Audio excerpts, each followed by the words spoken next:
Mike Pickett. I do these podcasts to show all who will pay attention how any ordinary citizen can stand against tyrannical government and avoid financial strangulation, using only what he has, even if he doesn't have much. It's my intention to encourage by information and example what can be done in the law, science, or finance by ordinary citizens to retain their God-given rights. I've had several opportunities in my life to be made rich, but I've rejected some of them because of a determination to never be bought by compromising principles for money. Some would say nothing has been or can be gained by resistance to oppression, but they've not understood the greater reward for patriotic and caring service to fellow men. Any citizen can do something. It will try anyone who resists, but it's very rewarding and not that hard with a measure of courage, determination, and commitment.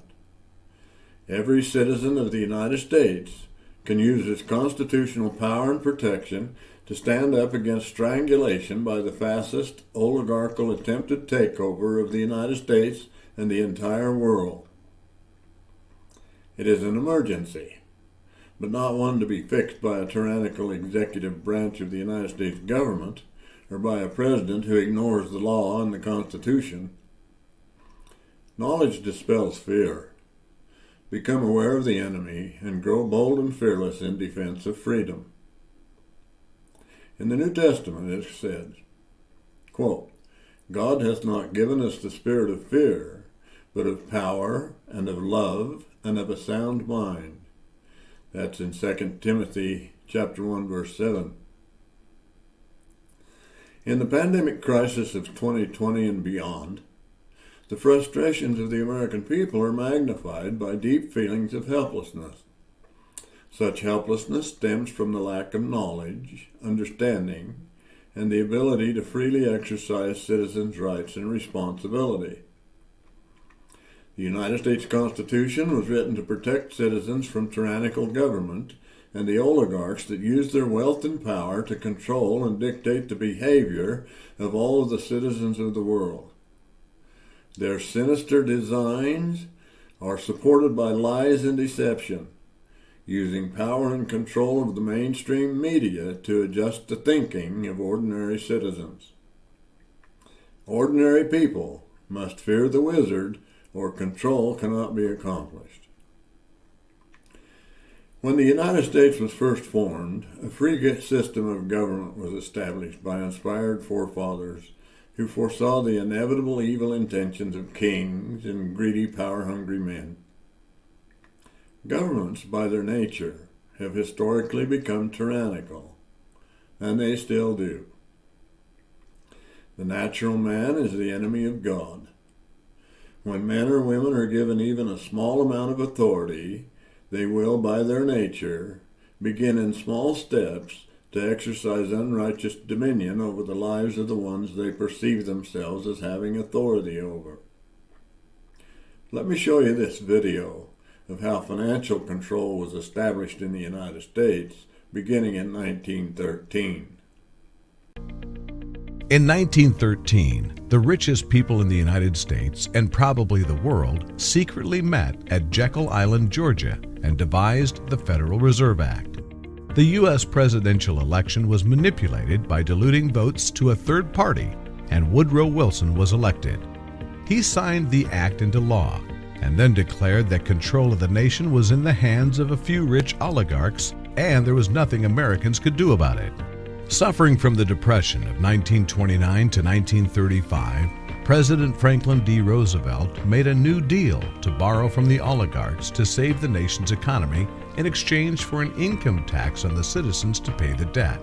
There was no income tax withholding in the U.S. before 1935. The beginning of constitutional rights being sold for money. The system of credit was established, and debt became the new norm. After World War II, the nation became pacified in their comfortable economy and constitutional rights were ignored.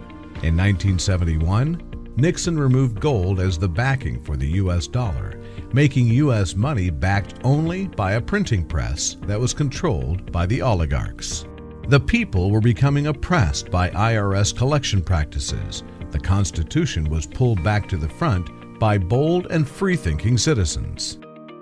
Today, the national debt is a joke. There is no way for it to be paid by taxing the citizens. Only the Constitution of the United States stands in the way of a new world order controlled by the G7, world oligarchs, and the World Bank. We must pay the price to save it. What can ordinary citizens do about it? The perceived authority that is assumed by the oligarchs is magnified even beyond any government. They rule with blood and horror by creating wars in the process of taking control of all the souls of the world, supported by a self-righteous, rationalized conscience and a determination to control all people. Ignoring the Constitution, they perceive their intentions to be good, but they confiscate for themselves a power that is not rightfully theirs, a God-given power that belongs only in the hearts and minds of individual humans everywhere. Sam Ervin, special counsel in the Watergate investigation, said this, quote, "The Constitution was made to guard the people against the dangers of good intentions. There are men of all ages who mean to govern. They promise to be good masters, but they mean to be masters." End of quote. Citizens beware. Even Hitler had good intentions. Bitcoin has the potential of fixing this. Self-custody of one's wealth is made possible now in the digital world for each individual in the entire world to take control of his own money without the interference of oligarchical banks and governments. Bitcoin, although it may make you rich, is primarily for the avoidance of financial corruption and for protection against despotism. I'm Mike Pickett. Stay righteous, well-informed, and sleep peacefully tonight knowing that your savings are in your own custody.